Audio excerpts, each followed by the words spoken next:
आज का टॉपिक है रेजिस्टेंस इन पैरेलल और रेजिस्टर्स इन पैरेलल। लैब में कराते वक्त आपको रेजिस्टर्स पैरेलल में कनेक्ट करवाएंगे और we can say devices also can be connected in parallel. अब उसके लिए सिर्फ मीनिंग सीरीज़ का देख लेते हैं। What do we mean by resistance in series? When the devices are connected end to it, एक के पीछे एक, अगर एक ही वायर में एक ही पाथ में अगर डिवाइसेस को कनेक्ट किया जाए, we call it as series connection. But when the devices are placed one below the other, मतलब यहाँ पर डायग्राम लिखते वक्त तो आपको ऐसे दिखेगा, और पैरेलल लाइन्स हम किनको कहते हैं? ये इस तरह से पैरेलल लाइन्स होती हैं। तो यहाँ पर भी एक कनेक्शन इस तरह से होने वाला है कुछ। ये है फर्स्ट रेजिस्टेंस, ये है सेकेंड और ये थर्ड। अब इनको वापस ज्वाइन किया जाएगा इस तरह से। Okay, so when devices are connected in parallel तो इन इसमें फ़ायदा क्या होने वाला है, इसमें एडवांटेजेस क्या है वो अभी डिस्कस करना है। तो let start. Let this be R1, let this be R2 and let this be R3। Textbook की एक्टिविटी पढ़ लेते हैं। Let us consider the arrangement of 3 resistors joint in parallel with a combination of cells. यहाँ पर मैं वो पूरा circuit diagram draw नहीं कर रहा क्योंकि मेन पार्ट यही है। Now make a parallel combination x y। तो यहाँ पे हम नाम लिख सकते हैं, this will be x and this will be y। Connected with the battery plug की ammeter as shown in the figure। Also connect a voltmeter in parallel with the combination of resistors। In parallel with the combination of resistors। तो diagram के लिए आपको यहाँ पर voltmeter एक draw करना होगा which is in parallel with the combination of resistors। तो ये वोल्ट मीटर वही रीडिंग देगा जो टोटल बैटरी का रहेगा। यहाँ पे अगर आइडिया देनी जाए तो 3 सेल्स ड्रॉ कर देते हैं, तो टोटल इसका जो वोल्टेज होगा वही वोल्ट मीटर रीडिंग यहाँ पर दिखाएगा। Continue. Plug the key and note the ammeter reading, let the current be I. ठीक है, यहाँ पर दिखा देते हैं कि एमीटर रीडिंग आपको नोट डाउन करने के लिए कहा गया है। तो आप एमीटर यहाँ रखेंगे और इस एमीटर से आपको कौन सी रीडिंग मिलेगी? वो मिलेगी total current. Total current which is flowing in this circuit की रीडिंग यहाँ से आपको मिल जाएगी। लेकिन अब मेन पार्ट क्या आता है कि what is same and what is different. Series में क्या सेम था क्या डिफरेंट था, ये आपको ये सिंपल डायग्राम से समझ में आना चाहिए। इसका पहले कंक्लूजन देखते हैं, फिर दोनों का एक साथ रिवाइज करा दूंगा। ये हुआ total. Now also take the voltmeter reading. It gives the potential difference V across the combination. The potential difference across each resistor is also V। अब मतलब क्या कि इन्होंने आपको इन हर एक के अक्रॉस भी वोल्ट मीटर रखने के लिए कहा है और रीडिंग लेने को कहा है हर एक के अक्रॉस, और उसमें हमको वोल्ट मीटर की रीडिंग सेम दिखाई देती है। हर एक के अक्रॉस जब वोल्ट मीटर रखा जा रहा है तो हर एक के अक्रॉस पोटेंशियल डिफरेंस सेम है।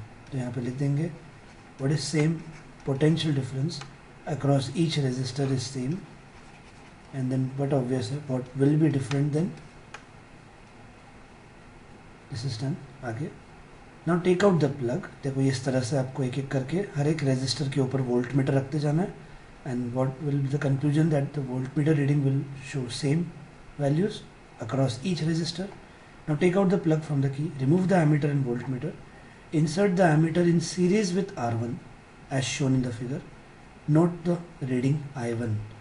अब एमीटर को यहाँ से हटाकर इस जगह पर रखा जाएगा अक्रॉस R1, R2, R3। अब इनके अक्रॉस करंट कितना फ्लो होगा ये डिस्कस करेंगे। Then what is the conclusion? That ammeter will show different readings when it is kept across R1, R2 and R3। यानी इसका मतलब क्या हुआ कि यहाँ से आने वाला जो टोटल करंट है 3 पार्ट्स में डिवाइड हो गया, 3 रास्ते आ गए उसके।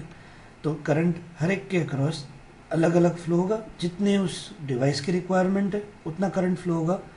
And hence we can write what is different across each resistor. Current across each resistor is going to be different. अब एक बार सीरीज और पैरेलल को कंपेयर करते हैं, डिस्टिंग्विश भी बन जाएगा एक। सो सीरीज कनेक्शन और parallel connection. So let suppose ये पुणे है और ये मुंबई है, एक ही रास्ता है। क्या होगा? गाड़ियों को जाने के लिए एक ही रास्ता है। गाड़ियाँ मतलब electrons, so same current will flow, यहाँ पे लिख सकते हैं हम, same current will flow across each resistor, but potential difference across each resistor will be different. ये लास्ट टाइम सीरीज के वक्त वोल्ट मीटर यहाँ पे हर एक के ऊपर रख के हमने डिस्कस किया था, that potential difference across each resistor will be different. इसके अक्रॉस V1, इसके अक्रॉस V2 और V3। और ये भी कहा था कि डेरिवेशन की शुरुआत मैथमेटिकली जो करनी है, जो डिफरेंट है उसी से शुरुआत करनी की। सीरीज में पोटेंशियल डिफरेंस वॉज डिफरेंट, और फिर हमने V is equal to V1 plus V2 plus V3 इससे डेरिवेशन की शुरुआत की थी। बात करते हैं पैरेलल की। अब पैरेलल में पुणे मुंबई कंसेप्ट क्या है, old highway, national highway, express highway, समझ जाना ऐसे कि तीन तीन रास्ते हैं, हर एक गाड़ी अपना अपना रास्ता चूज कर सकती है, पर आखिर सब आकर इधर पहुंचने वाली है। So amount of electrons travelling across three will be different. Electrons को यहाँ तक पहुँचने के लिए तीन अलग अलग रास्ते हैं, हर डिवाइस का जो रिक्वायरमेंट है उतने इलेक्ट्रॉन्स वहाँ जाएंगे करंट प्रोवाइड करने के लिए। So what is going to be different is current across each resistor will be different as per the device requirement, and potential difference across each will be same. So इधर शुरुआत किससे होगी derivation की, जो अलग है, current across each resistor is different, तो total current will be equal to the sum of the current passing through these device। इधर की रीडिंग को I1 कह लेंगे, इधर की रीडिंग को I2, इधर की रीडिंग को I3, और आखिर सब तीनों जुड़ जाने के बाद जो होगा करंट वो टोटल करंट ही फ्लो होने वाला है। तो सिंपल हाईवे और गाड़ियों से आप रिलेट कर सकते हो। In series there is only one path for the electrons to travel, hence same current, potential difference is different. इस पर डिटेल में मुझे अगले लेक्चर में डिस्कस करना ही है कि ये अलग अलग क्यों है, यहाँ पर पोटेंशियल डिफरेंस सेम है। तो पोटेंशियल डिफरेंस यहाँ पर सेम है, आप बस याद रखो, और डिफरेंट करंट है, तो हम डेरिवेशन की शुरुआत इस सेंटेंस से करने वाले हैं। तो वही एक्टिविटी का कंक्लूजन है। It is observe that the total current I is equal to the sum of separate currents through each branch of the combination. Means across each resistor जो करंट ट्रैवल हो रहा है उन सबका एडिशन किया तो टोटल करंट I मिल जाता है हमको। तो डेरिवेशन की शुरुआत इसी से होगी, I इज इक्वल टू। तो इधर भी आपको शुरुआत में राइट अप लिखना होगा that let the three resistors be connected in parallel. A battery of V volt has been applied. In this case, the potential difference across the end of all the resistors will be same, and the current flowing through the three resistors in parallel, however, is not same. Therefore, I is equal to I1 plus I2 plus I3. अब आगे बढ़े तो यहाँ पर भी हमको ohms law का use करना है। So according to Ohm's law, what is the formula? V is equal to IR. तो therefore I का फॉर्मूला क्या होगा, I का फॉर्मूला हो जाएगा V अपॉन R, करेक्ट। अब I1, I2 और I3 का फॉर्मूला भी लिखना है हमको इसी हिसाब से। तो क्या लिखेंगे I1 का, V1 अपॉन R1, ज़रूरत नहीं है, potential difference across each is same, तो V1 लिखने की ज़रूरत नहीं है।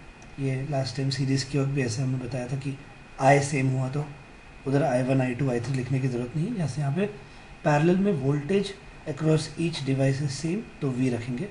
I2 का फॉर्मूला होगा V upon R2, and I3 का फॉर्मूला हो जाएगा V अपॉन R3। अब इस इक्वेशन में सब्सटीट्यूट करना है ये वैल्यूज़ को। I का फॉर्मूला, देयरफॉर I का formula V upon R, I1 का V upon R1, V upon R2, I3 का V अपॉन R3। आगे बढ़ते हैं, V अपॉन R यहाँ पर ऐसे ही, इधर अगर V कॉमन लिया तो ब्रैकेट में क्या बचता है, 1 upon R1, 1 upon R2 plus 1 upon R3। V cancel, देखो 1 अपॉन R सफिक्स में P लिखा because this is the formula for total resistance in parallel combination. Hence, when resistors are connected in parallel, आपको इस formula को words में भी लिखना होता है, मैंने नोट्स में दिया हुआ है और टेक्स्ट बुक में भी है, अगर आप देख सके तो। ये पार्ट अभी आपको स्किप करना है, ये part. According to this formula, just a minute, according to this formula 1 upon Rp is equal to 1 upon R1 plus 1 upon R2 plus 1 upon R3. Thus we may conclude that the reciprocal of equivalent resistance, ये 1 upon होने की वजह से reciprocal है. The reciprocal of equivalent resistance of a group of resistance joined in parallel is equal to the sum of the reciprocals of individual resistance. The reciprocal of equivalent resistance is equal to sum of the reciprocal of equivalent resistance is equal to sum of the reciprocals of individual resistance. जो भी individual resistance है उनका reciprocal लिया और उनका addition जो है ये equivalent resistance के reciprocal को equal है. तो ये फॉर्मूला जो आया है उसको खाली वर्ड्स में लिखना ज़रूरी है. ऐसा ही सीरीज़ के लिए भी था, एक बार देख लेते हैं. सीरीज़ का ये फॉर्मूला था that Rs is equal to R1 plus R2 plus R3. Thus we may conclude that when resistors are joined in series, the resistance of the combination Rs equals the sum of their individual resistance. Correct? यहाँ पर the equivalent resistance, that is total resistance, is equal to sum of the individual resistance and is thus greater. Definitely ये जो total resistance है will be greater than any individual resistance. So I hope you get this. Sorry. अब एक numerical की तरफ shift हो जाते हैं जिससे आपको एक मीनिंग क्लियर करना है मुझे, और वो न्यूमेरिकल में डायरेक्टली इन टेक्स्ट का एक ले रहा हूँ जिससे एक कंसेप्ट जो क्लियर करनी वो क्लियर हो जाएगी. Here is the question. Fifth, what is the highest and the lowest total resistance that can be secured by combinations of 4 coils of resistance 4 ohm, 8 ohm, 12 ohm, 24 ohm. अगर ये ऐसे 4 resistance को join करने की बात आए तो कैसे आपको हाईएस्ट रेजिस्टेंस मिल पाएगा और कैसे लोएस्ट रेजिस्टेंस मिल पाएगा, तो डिस्कस करते हैं. इन टेक्स्ट है क्वेश्चन नंबर 5. फर्स्ट आपको वैल्यूज़ लिख देनी होंगी एग्ज़ाम में. R1 कितना है, R2 कितना है, R3 और R4. अब वो वैल्यूज़ लिखने के बाद to achieve highest resistance the coils can और should be the coils should be connected in series. आपको पूछा जा रहा है to achieve the highest resistance how can the coil be connected. तो अब हम इसका फॉर्मूला से टोटल, तो RS का फॉर्मूला यूज़ होगा as R1 plus R2 plus R3 plus R4. Why in series combination we get the highest resistance? Because here the resistance simply add up. So आपको यही से समझ में आना चाहिए that the total resistance will increase and will be highest in case of series combination. तो values क्या दी आपको 4, 8, 12, 24. तो हम सिर्फ इनको ऐड कर देंगे अभी इधर 4, 8, 12, 24. So just add this is 20, 44, 48 ohm. So simple. What is the highest and the lowest total resistance that can be secured? तो आपको बस बताना है कि कैसे अचीव होगा ये. एंड अब आते हैं आज के पार्ट पर जो पैरेलल के थ्रू मुझे बताना था. Through parallel connection we can achieve lowest resistance and which is good for the circuit. और अब उसका प्रूफ आपको मिल जाएगा इधर, वो हमको कैलकुलेशन करके बताना है what could be the total lowest और हाईएस्ट रेजिस्टेंस.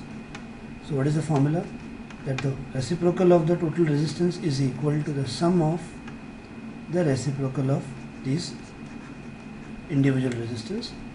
अब ये 1 upon Rp ऐसे रख देंगे और इधर अब 1 upon R1 is 1 upon 4, 1 upon 8, 1 upon 12 and 1 upon 24. अब उस हिसाब से LCM 4, 8, 12 और 24 का LCM 24 आता है क्योंकि 24 पहला नंबर है जो इन सबके टेबल में आएगा, लीस्ट कॉमन मल्टीपल है.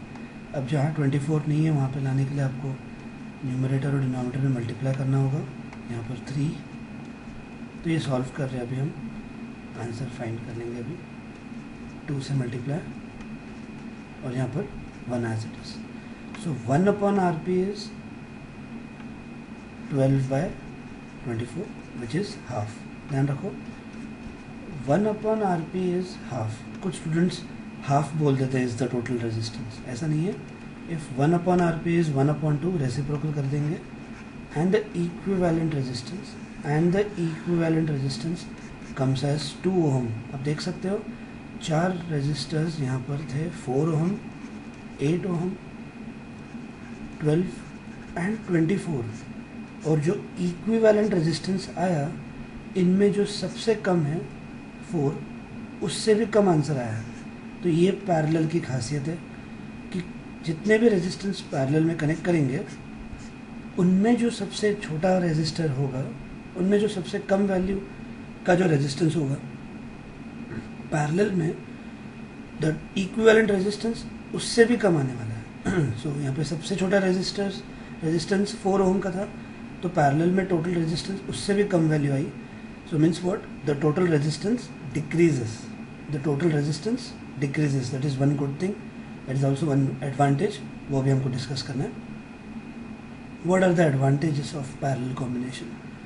जिनको सीरीज का पढ़ाया हुआ कल याद है वो पैरेलल का बता सकेंगे. डिस्टिंग्विश में भी आप ये पॉइंट यूज़ कर सकते हो. तो पहला पॉइंट डिस्टिंग्विश में क्या बन सकेगा? What is same? In series same current will flow across each resistor. In parallel, different current will flow across each resistor.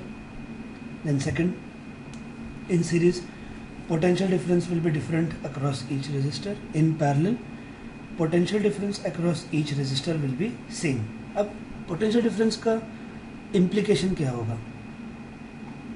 Where is series connection used? Decorative lights, right? अब उनमें आप देखो bulb कभी brightly नहीं चलते हैं क्योंकि when in series potential difference across each is different, so they get different amount of energy from the electrons, hence they burn less brightly. एक दिक्कत है. और they can be controlled by one switch because they are connected in series. एक switch से हम सारे current यहाँ से फ्लो होने वालों को रुका सकते हैं. सो ये सीरीज की बात थी. बट इन डोमेस्टिक सर्किट्स, हमारे घरों में जो कनेक्शन यूज़ होता है वो पैरेलल कनेक्शन है. लाइट के लिए, फैन के लिए हम लोग अलग अलग स्विच यूज़ करते हैं कंट्रोल करने के लिए. So that is the proof that they are all connected in parallel. और अच्छा भी है. क्यों? डिस्टिंग्विश में देखते हैं. सीरीज़ के जो ड्रॉबैक्स है वो बन जाएंगे पैरेलल के एडवांटेजेस. अपोजिट पॉइंट्स लिखेंगे. So first, what was the first drawback in series connection? Same current flows across each resistor which is impracticable, difficult, undesirable because each device has got its own current requirement.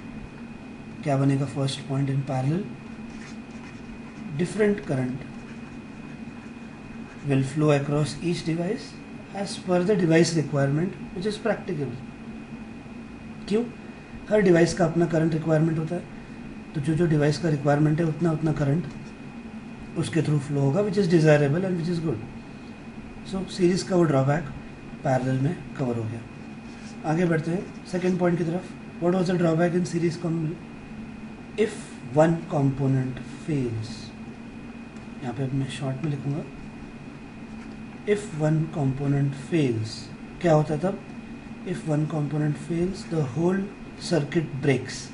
अगर यहाँ diagram के through दिखा दे, just a minute. मान लो ये device काम करना बंद हो गया, तो ये रास्ता ही एक है, तो यही अगर बंद पड़ गया तो आगे इलेक्ट्रॉन से नहीं जा पाएंगे. The whole circuit breaks and none of the components will work. But in parallel, light बंद किया तो फैन बंद होना ज़रूरी नहीं है, फैन बंद किया तो लाइट बंद होना ज़रूरी नहीं, क्योंकि रास्ते अलग अलग हैं. ओल्ड हाईवे में कुछ ट्रैफिक जाम हो गया, नेशनल हाईवे, एक्सप्रेस हाईवे सब है अपने पास. सो इसका मतलब है कि that if one component is switched off और if it fails, does not work, it won't affect the other component. So that won't affect the other components, right? आगे बढ़ते हैं. Third, total resistance increases, which will also make the journey of electrons difficult, because resistance बढ़ा तो electrons को travel होने में दिक्कत होती है.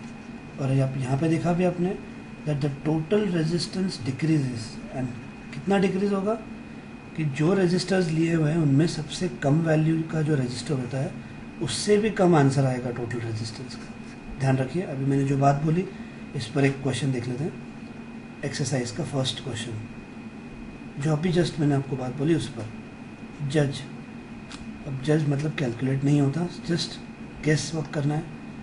जज द इक्विवेलेंट रेजिस्टेंस यानी total resistance when the following are connected in parallel.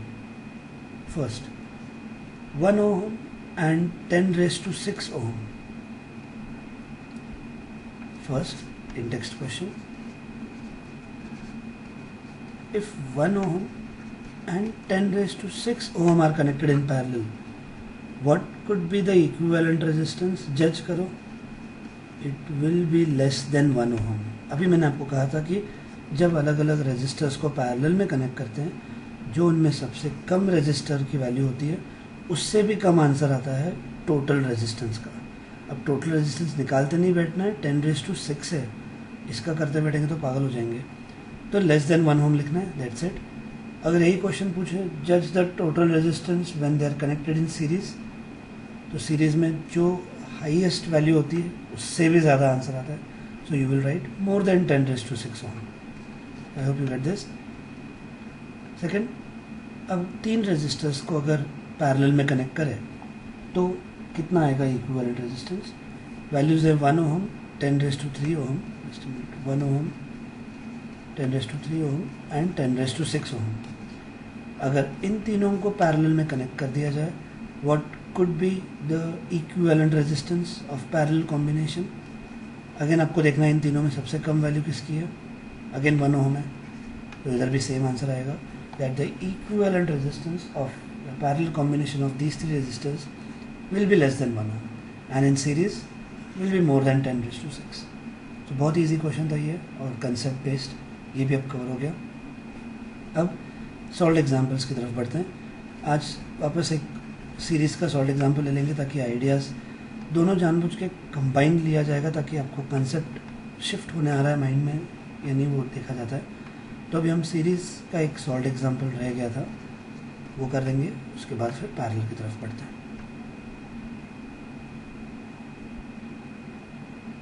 Okay, so solve example 12.7, ध्यान से रीड करो, सीरीज वर्ड पढ़ते ही दिमाग में आना चाहिए। That same current will flow across each device and different potential difference across each device. Given लिखना शुरू करेंगे अभी। An electric lamp whose resistance is 20 ohm, दिख रहा है आपको इधर, एंड अ कंडक्टर, कोई भी डिवाइस हो सकता है, and a conductor of 4 ohm resistance are connected to a 6 volt battery. Word नहीं दिया सीरीज या पैरेलल, डायग्राम देख के समझ में आना चाहिए। They are connected one after the other, so they are said to be in series combination.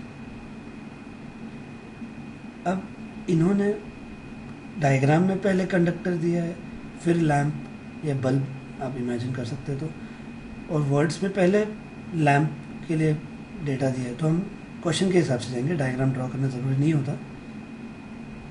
So lamp का रेजिस्टेंस 20 ohm दिया है, तो मैं इनके हिसाब से, ठीक है, उन्होंने डायग्राम में ऐसे उल्टा दिया है, सोल्यूशन में R1 ही दिया है, वही करने वाला था मैं। Let start. लैम्प का रेजिस्टेंस है 20 ohm लिख दिया, और कंडक्टर का रेजिस्टेंस है 4 ohm। गिवन लिखना होता है पहले। Connected to a 6 volt battery, total voltage is 6 volt। Calculate first the total resistance of the circuit. और जो मैंने बोला था वही से शुरुआत हो रही है, मतलब अभी कि आपको मैंने हमेशा कहा है कि सीरीज़ हो या पैरेलल, आप हमेशा पहले टोटल रेजिस्टेंस ढूंढ लीजिए, उससे इजी हो जाएगा सम। तो total resistance RS will be equal to R1 + R2, क्योंकि 2 ही रेजिस्टर्स हैं, so 20 + 4 will be 24 ohm। That is clear. आगे बढ़ते हैं। Find the current through the circuit.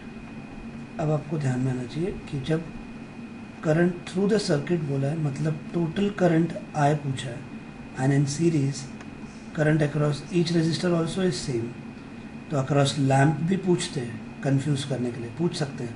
They can ask you what is the current across lamp, what is the current across that conductor. तो आपको समझ में आना चाहिए कि आपको टोटल करंट ही निकालना है, I1 I2 नहीं निकालना है, क्योंकि सीरीज में टोटल करंट ही फ्लो होता है अक्रॉस लैम्प, अक्रॉस कंडक्टर। और अब टोटल करंट के लिए लास्ट सेशन में ऐसा सम लिया हुआ था। अब ओम्स लॉ से आगे बढ़ेंगे। V is equal to I R, क्योंकि आपको V का वैल्यू मालूम है, that is given to you as 6 volt, और टोटल रेजिस्टेंस अब आपने ढूंढ लिया है, इसलिए टोटल रेजिस्टेंस पहले ढूंढ लेना ईजी होगा, और इससे आपको करंट, टोटल करंट मिल जाएगा, और वही करंट अक्रॉस लैम्प और अक्रॉस कंडक्टर फ्लो होने वाला है। तो आंसर 1/4 आता है, 6 1 6 4 और इससे हो जाएगा 0.25 ampere. Okay, so this is the second question, and third is, what is the potential difference across the lamp and the conductor? Across the lamp and the conductor, यानी इसके अक्रॉस जो पोटेंशियल डिफरेंस होगा वो V1 होगा, correct, और इसके across जो potential difference होने वाला है वो V2, राइट। तो वो फाइंड करना है अभी हमको। What is the potential difference across the lamp and the conductor? So see V1, अब फॉर्मूला ओम्स लॉ का यूज़ होगा, I1 लिखने की ज़रूरत नहीं है, V1 is IR1 and V2 is IR2। अब आगे कभी I का कैलकुलेशन करना पड़े तो आप 1/4 फ्रैक्शन का नंबर ले सकते हो into R1। R1 was of lamp 20, तो potential difference across the lamp is 5 volt, across the conductor देख लेते हैं, ये कट, और आंसर 1 वोल्ट है। So that means what, across the lamp is 5 volt, across the conductor is 1 volt. If you add the total should tally that given 6 volt. So बहुत ही easy सम है और प्रैक्टिस करिए। इसके बाद सॉल्व एग्जाम्पल एक ही है, उसके बाद इन टेक्स्ट के हमने ये दोनों क्वेश्चंस कवर कर लिए हैं लास्ट सेशन में। अब आगे बढ़ते हैं सॉल्व एग्जाम्पल 12.8 की तरफ। ध्यान से रीड कीजिए। In the circuit diagram given in 12.10, okay 12.10 यानी आपको ये जो डायग्राम डेरिवेशन के लिए आपको ये डायग्राम ड्रॉ करना है, तो ये डायग्राम रेफर करवा रहे हैं, तो आपको दिख रहा है इधर की ये पैरेलल कॉम्बिनेशन है, 3 lines are parallel to each other, उस हिसाब से। सो 3 resistors R1 R2 and R3, value 5 10 30 लिख देते हैं। Solved example 10.8, R1 5 ohm, R2 10 ohm, R3 30 ohm. So these 3 resistors have values 5, 10 and 30 ohm respectively, which have been connected to a battery of 12 volt, which have been connected to a battery of 12 volt. That's it. First question is calculate the current through each resistor. आपकी idea के लिए एक rough diagram. शुरुआत ही उन्होंने current through each resistor पूछा है, तो इसी से करेंगे। अदरवाइज आपको अगर तीनों रेजिस्टेंस दिए हुए हैं तो हम पहले क्या कर सकते हैं, यूजुअली टोटल रेजिस्टेंस निकाल सकते हैं, जो कि मैंने कहा है और इधर पूछा भी है, बट सेकंड क्वेश्चन है, सॉरी थर्ड, तो इनके हिसाब से करेंगे। और नहीं भी किया, अगर आपने सीक्वेंस चेंज किया तो वो भी चलता है, मैं वो भी मेथड 1 मिनट में बताऊंगा। तो अब पहले ये इनके हिसाब से देखते हैं कि current across each resistor, across R1 current कितना फ्लो होगा, I1, across R2 current flow होगा, I2। तो I1 के लिए हम ओम्स लॉ यूज़ करेंगे, V is equal to IR होता है, तो I1 का फॉर्मूला क्या होगा, V/R1, और V और R1 मालूम है हमको, V is 12/R1 is 5, so answer will be 2.4 ampere.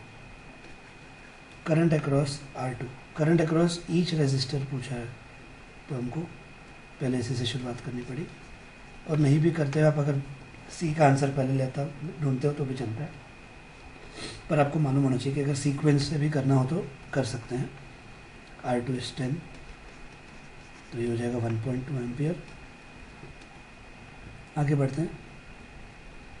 I3 will be what, V/R3, that was to 12/30, 4 3 4 3 10, और उससे आंसर आ गया 0.4 ampere.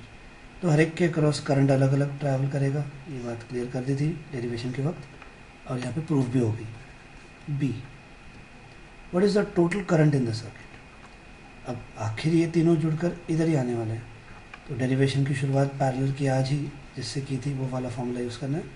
That in parallel combination the total current will be simply the sum of the current travelling through these resistors, और अब इनको add कर देंगे 2.4 plus 1.2 plus 0.4, that will go to 4 ampere. Hope you get this second one. Yes. अब बढ़ते हैं third की तरफ. What is the total circuit resistance? अब उसके लिए बहुत स्टूडेंट्स फिर फॉर्मूला यूज़ करते बैठे. अब क्या ज़रूरत है? अब जब टोटल सर्किट रेजिस्टेंस पूछा है, हम ओम्स लॉ से कर सकते हैं, क्योंकि टोटल वोल्टेज आपको दिया हुआ है. Total voltage is 12, correct. Total current अभी आपने ढूंढ लिया है, तो ध्यान रखो कि इधर अभी आपको फिर फार्मूला से करने की ज़रूरत नहीं है. And total resistance will be 3 ohm. That's it. This is one method of doing this sum. और अब शुरुआती इस फॉर्मूला से करते तो आप पहले सी ढूंढ रहे होते, सो दैट इज़ ऑल्सो फाइन. वो देख लेते हैं कैसे होगा. 1/RP will be 1/5 1/10 plus 1/30. LCM से करेंगे. एलसीएम 5, 10 और 30 का 30 आता है, तो यहाँ पे 30 लाने के लिए हमको 6 से मल्टीप्लाई करना होगा. यहाँ पे 3, so 6 plus 3 plus 1. So 1/RP will be 10/30, right? Therefore RP will be 30/10, which is 3 ohm. Reciprocal किया और वही आंसर आया जो हमने इधर लास्ट में ढूंढा था. This will be the first part. Then फिर आपको यहाँ पर B पहले फाइंड कर सकते हो.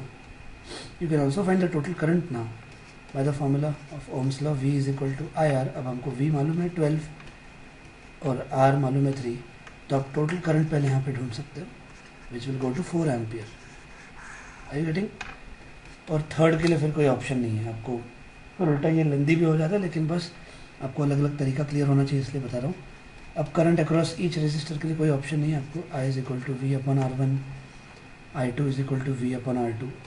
इस मेथड से ही सॉल्व करके एंड करना पड़ेगा. So I hope you get this series and parallel connection concepts. इस पर न्यूमेरिकल्स भी ले लिया अभी मैंने.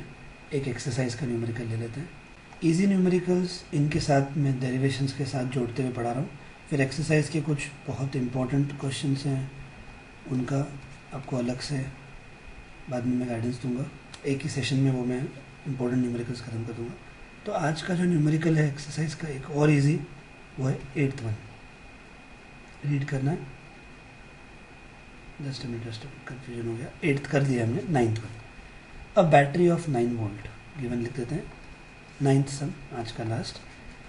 अ battery of 9 volt is connected in series. अब एक मिनट, ये एंड करने से पहले आप एंड अगर नहीं सुनो तो आज से मॉनिटर्स प्लान होंगे और हर एक मॉनिटर 5 स्टूडेंट्स का होमवर्क चेक करेगा एवरी अल्टरनेट डे. और स्पेसिफाइड टाइम में अगर आपने अपने रिस्पेक्टिव मॉनिटर्स को सबमिट नहीं किया तो स्ट्रिक्ट पनिशमेंट दी जाएगी. एंड हर वीक मॉनिटर्स बदलेंगे. सब ग्रुप शायद वही रहेगा. तो आपको सिंसियरली जस्ट होमवर्क करना है इसलिए मत कीजिए, पढ़ाई करनी है. जैसा भी आज आपको होमवर्क दिया जाएगा ये डेरिवेशन, तो सिर्फ करने के लिए मत करिए, थोड़ा अंडरस्टैंडिंग के साथ आपके प्रैक्टिस के लिए दिया जाता है. मालूम है मुझे स्कूल का लोड ज़्यादा है, और अगर स्कूल के सेशंस आपको कंफ्यूजिंग लगते हैं तो आप मैथ्स या साइंस तो एटलीस्ट स्किप कीजिए. मैं उसके लिए तो आप पूरी रिस्पॉन्सिबिलिटी ले सकता हूँ कि आप मेरे सेशंस पे रिलाई कीजिए, अच्छे से सब कवर होते जाएगा. हाँ, होमवर्क किसी से लेकर स्कूल का करते जाइए, आप सेशन का टाइम बच जाएगा आपका, अगर आपको टाइम वाइज बर्डन आ रहा है तो. अदरवाइज़ अगर आपका रिवीजन हो रहा है तो डेफिनेटली आप दोनों तरफ अटेंड करके अच्छे से कंसेप्ट क्लियर कर सकते हो.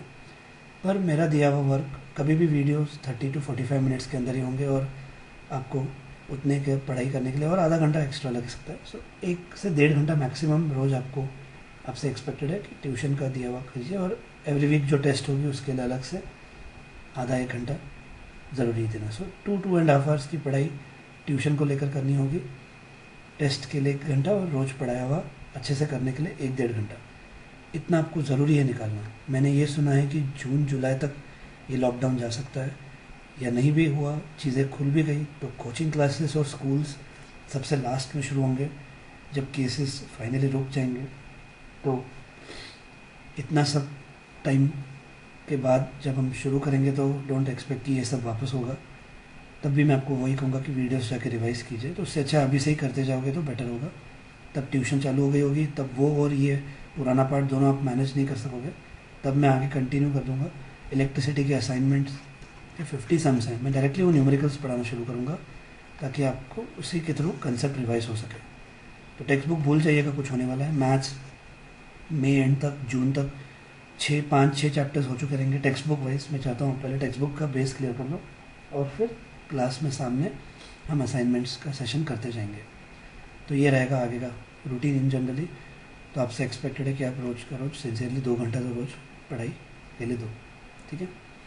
9th sum, a battery of 9 volt is connected in series with resistors 0.2, 0.3 values लिखते जाना पड़ेगा। R1 0.2 ओम, R2 0.3, R3 0.4, 0.5 और 12। Just a minute.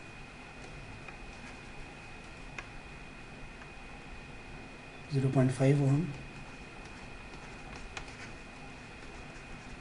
and R5 12. Therefore total resistance will be equal to R1 plus R2 plus R3 plus R4 plus R5, right? Because when they are connected in series, right, the total resistance will be sum of all these, right? तो simply add कर देंगे। अब ये क्यों कर रहे हैं, एक मिनट, ये टोटल सीरीज़ या पैरेलल हुआ तो मैं डायरेक्टली शुरू हो जाता हूँ सीरीज़ टोटल रेजिस्टेंस ढूंढने के लिए। क्वेश्चन पढ़ना ज़रूरी है। पहले क्वेश्चन पूछा है how much current will flow through 12 ohm resistor. 12 ohm सबसे लास्ट वाला है, इसके अक्रॉस कितना करंट फ्लो होगा। करंट तो एक ही रास्ते से फ्लो होने वाला है, तो इसके अक्रॉस जो भी करंट फ्लो होगा वो IFI नहीं होगा, it will be total current only, समझ जाना। और अब टोटल करंट के लिए फॉर्मूला यूज़ होगा V is equal to IR। Total voltage हमको दिया हुआ है और टोटल करंट ढूंढने के लिए हमको टोटल रेजिस्टेंस ढूंढना है, और टोटल रेजिस्टेंस अभी ढूंढ रहे हैं। हमेशा की शुरुआत जैसे बोली हुई है, तो 0.5 प्लस 0.5 1 प्लस 12 13, आंसर आता है 13.4 ओम टोटल रेजिस्टेंस। और टोटल रेजिस्टेंस की मदद से हम टोटल करंट ढूंढ सकते हैं। V का वैल्यू दिया है 9 I into R, therefore R की वैल्यू दी हुई है, R is 13.4, therefore I will be 9 upon 13.4। Just minute divide कर देता हूँ, आप खुद कैलकुलेट करके ट्राई कीजिएगा। आंसर आता है 0.67 ampere. So I hope you get this. आज के सम्स भी इजी थे, लेकिन और चैलेंजिंग सम्स आगे आने वाले। सो ये हुआ सीरीज़ और पैरेलल के कुछ sums along with the derivation. तो आज का होमवर्क रहेगा आपको दोनों डेरिवेशंस विथ डायग्राम, नोट्स में आपको डेरिवेशन का राइटअप दिख जाएगा विथ कंप्लीट राइटअप, एक बार लिखना है। हो सके तो बिना देख के करने की कोशिश कीजिए। पूरा जैसे आंसर नोट्स में दिया है वैसे डेरिवेशन एक बार लिखना है। और ये सारे न्यूमेरिकल्स जो आज मैंने करा है, ये ज़रूरी है आप कल के और आज के सेशंस के न्यूमेरिकल्स कंप्लीट कर दो, ताकि आगे जो नेक्स्ट सेशन में हम लोग इम्पोर्टेंट न्यूमेरिकल्स शुरू करेंगे उसमें आपको दिक्कत नहीं आनी चाहिए। तो अगले सेशन में सीरीज़ एंड पैरेलल के कुछ और इम्पोर्टेंट न्यूमेरिकल्स डिस्कस होंगे। आपने एक सर्किट डायग्राम वाला न्यूमेरिकल भी देखा होगा, वो शायद अगले सेशन में ना हो। मैं एक साथ सर्किट डायग्राम वाले सम्स कराऊंगा जिसमें सिर्फ सर्किट डायग्राम देते हैं, थोड़े भयानक भी होते हैं, उनमें क्वेश्चंस पूछे जाते हैं। तो वो छोड़कर एक्सरसाइज और इन टेक्स्ट के जो कुछ बाकी क्वेश्चंस हैं उसको कवर करेंगे। तो शायद सीरीज़ और पैरेलल के कुछ और न्यूमेरिकल्स का एक सेशन कल ना होते हुए फिर अगले और एक आगे होगा। फिर कल मैं हीटिंग इफेक्ट अगला थ्योरी भी पढ़ा सकता हूँ। लेट्स सी कैसे प्लान होता है, पर आपको यहाँ तक पूरा करके रखना है। हम लगभग अभी 75% चैप्टर पूरा कर चुके हैं। अब लास्ट थ्योरी पार्ट बाकी है, हीटिंग इफेक्ट और इलेक्ट्रिक पावर। पावर आप 9th में भी पढ़ चुके हो, छोटा पार्ट है। तो अगले एक सेशन में शायद थ्योरी पूरी हो जाएगी और 2 सेशंस और न्यूमेरिकल के लिए लगेंगे। टेस्ट मैं मंडे के दिन शिफ्ट कर रहा हूँ ताकि आप प्रिपेयर हो जाओ अच्छे से। सो प्रैक्टिस करते रहिए और मंडे को टेस्ट के लिए प्रिपेयर रहिएगा।